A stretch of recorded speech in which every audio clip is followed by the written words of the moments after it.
The Ring, or Ringu, is one of the scariest instances of psychological horror that I've seen in a while. It really was ahead of its time, using pure silence as a scare tactic way before it became a popular trope in horror media. Most horror classics of the days long gone relied entirely on the sounds to get their message across, like Jason Voorhees' iconic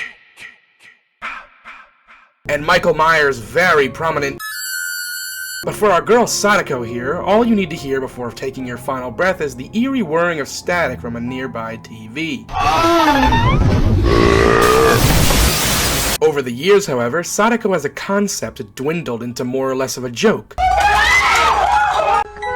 Run.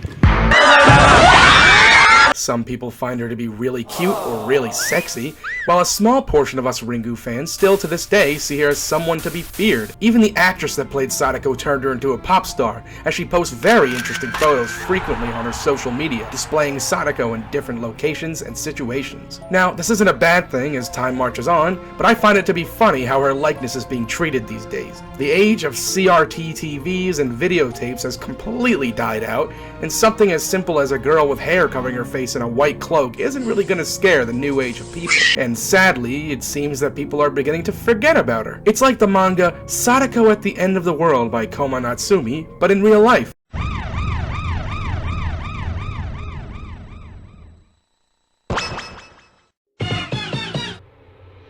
Sadako at the End of the World is a manga about two children, supposedly the final pair of humans on Earth, finding a videotape which just so happens to be the cursed one and popping it into a TV. Sadako, being impatient I assume from having years and years and years of no one popping her tape in, doesn't even bother with the 7-day wait and instead jumps out to give the kids a scare, and to kill them of course. But these children show so much innocence and curiosity that she decides to just stick around. They mention that she's the first human they've seen in forever, and begin to play with her clothes, her hair, and talk to her like she doesn't have ghoulish powers at her fingertips. Sadako finds an old iPad and uses it to communicate with the kids as she goes along with them at the end of the world. There is no fear to bask in, no more trouble for our ghost girl.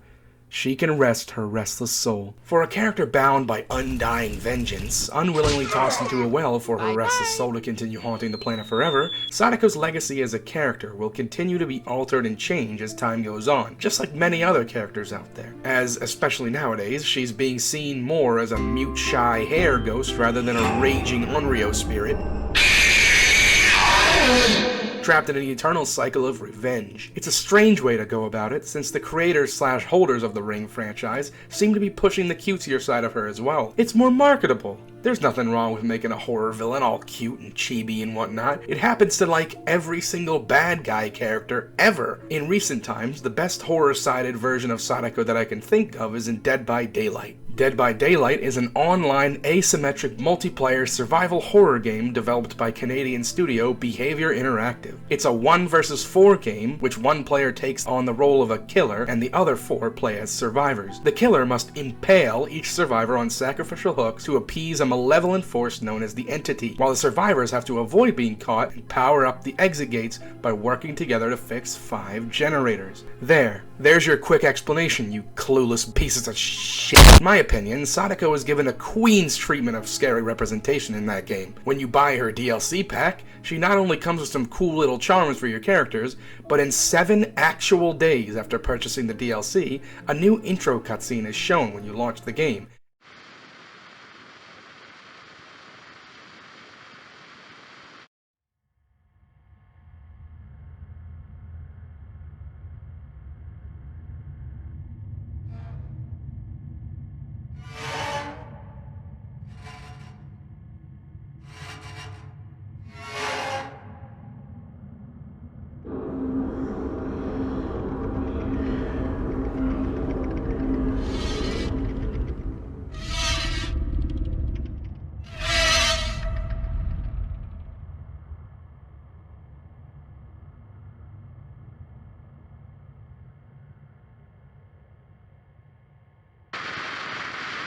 And you are gifted another charm of Sadako crawling out of a well. Another part of her representation in the game is how, depending on how long you wait, Sadako gives you a big scare on the main menu.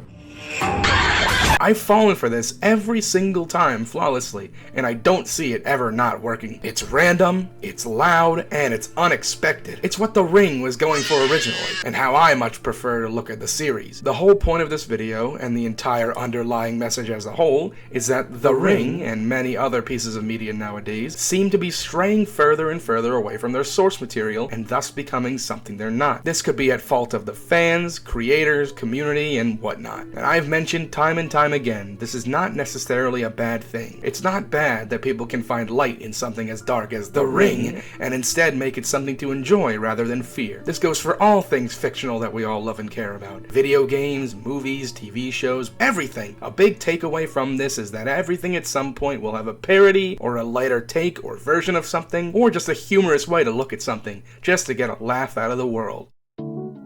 Alright, that was today's video. I know it's a bit short and maybe a little underwhelming to some, but this is only the beginning of my grand return. Also, only for this video, I'm not going to be doing one of those crazy and special outros that I usually do, so womp womp. Anyways, I wish you all a happy Halloween, and I'll see you all next time. Goodbye.